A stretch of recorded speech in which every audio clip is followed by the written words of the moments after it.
wabarakatuh. Alhamdulillahirrahmanirrahim. Segala puji bagi Allah Subhanahu wa taala. Hari ini kita masih dapat bertemu kembali dan Bu Ada berharap semuanya dalam keadaan sehat tanpa ada sesuatu kekurangan apapun. Oke, teman-teman, hari ini semuanya kita akan membahas mengenai cyberbullying. Setelah kemarin kita membahas mengenai stop bullying, hari ini Bu Ada lebih spesifik lagi membahas satu tema ini mengenai cyberbullying. Oke, selanjutnya apa sih tujuannya? Kenapa kita harus mempelajari mengenai cyberbullying ini? Yang pertama, agar semuanya, kalian semua dapat memahami tentang cyberbullying. Apa sih cyberbullying? Nanti kita akan bahas. Kemudian yang kedua, agar kita paham mengenai dampak perilaku cyberbullying. Yang ketiga, kita dapat berani melawan tindakan cyberbullying. Oke, selanjutnya, apa sih cyberbullying itu? Apa yang dimaksud dengan cyberbullying itu? Cyberbullying itu berupa intimidasi, bisa pelecehan juga, dan perlakuan kasar secara verbal yang dilakukan melalui teknologi informasi dan komunikasi seperti handphone, video kamera, kemudian dapat juga melalui email.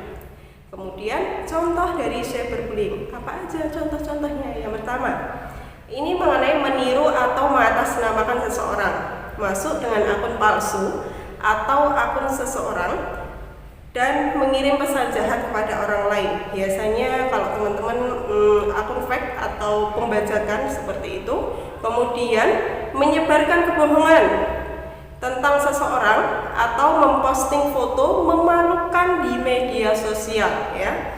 Ingat, ini tidak boleh terulang ataupun ini tidak boleh dilakukan oleh seorang siswa SMP Muhammadiyah Al-Kausar program khusus.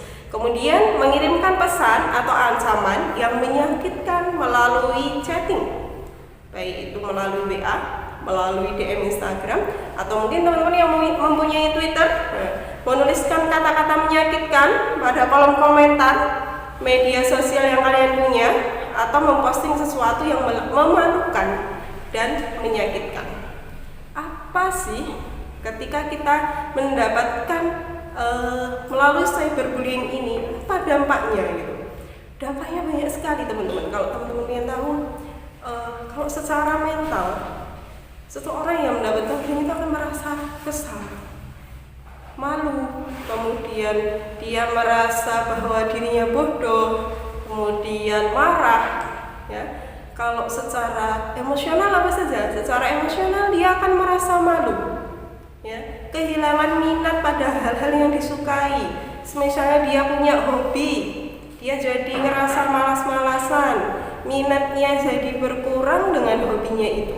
Mungkin hobinya berenang semisal, karena dia sering mendapatkan olokan dari teman-temannya, bulian dari teman-temannya, pada akhirnya dia merasa malas, merasa tidak ingin melanjutkan kegiatannya itu karena mendapatkan pembulian dari teman-teman yang lain. Kemudian kalau secara fisik, dia akan mengalami lelah, kemudian dia akan mengalami sulit tidur juga, atau mengalami gejala seperti sakit perut dan sakit kepala. Itu kalau secara fisik demikian. Jadi dampaknya begitu besar. Dampaknya begitu besar ketika kita melakukan bullying kepada orang lain. Kemudian bagaimana sih mensikapi dari cyberbullying ini? Bagaimana? Ketika pertama, jangan merespon. Jangan pernah merespon bullying yang terjadi pada diri kalian.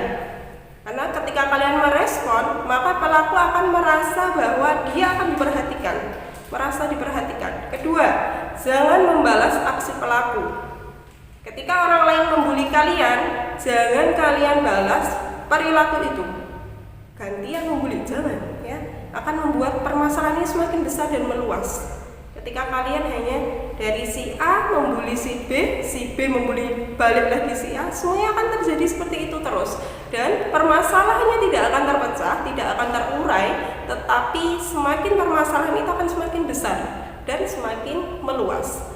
Kemudian yang ketiga, adukan pada orang yang dipercaya. Mungkin kalau di sekolah semisal ke wali kelas atau ke guru BK, boleh, silahkan. Kita akan menerima aduan-aduan seperti itu dan akan melakukan penindakan. Sikap ini akan membantu memperbaiki mental pelaku, ya. Ketika kalian secara peduli mengalami korban bulian, silahkan adukan itu kepada wali kelas ataupun kepada guru BK, maka kita akan membantu kalian dan sekaligus membantu orang yang melakukan pembulian ini agar kita sama-sama untuk memperbaiki mental si pelaku tersebut. Yang keempat, simpan semua bukti. Buat apa bukti ini disimpan? Biar nanti ketika kita melakukan tindakan yang lain, kita sudah ada bukti secara nyata, bukti secara real yang kuat yang bisa kita gunakan untuk mengatasi bullying ini. Kemudian selanjutnya, blokir aksi pelaku. Ya, kalau teman-teman berarti ketika di WA mungkin ya udah blokir aja.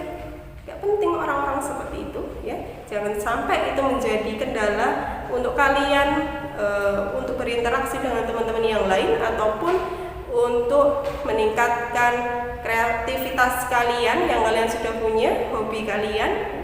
Kemudian yang keenam, selalu bersikap sopan santun di dunia maya, ya.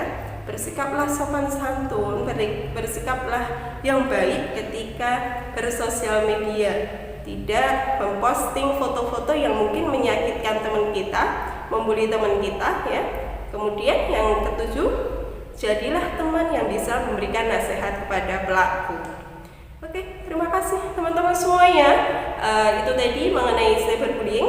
Kalau ada pertanyaan silahkan hubungi Bu Wardah, ya. Boleh hubungi Bu Wardah melalui WA, boleh DM Instagram, silahkan, ya. Silahkan menghubungi Bu Wardah ingin menanyakan mengenai materi ini atau ingin curhat, boleh banget, silakan hubungi kami dari guru-guru BK SMP Muhammadiyah Al-Kausar, siap membantu teman-teman semuanya. Oke, terima kasih, tetap jaga kesehatan dan tetap semangat.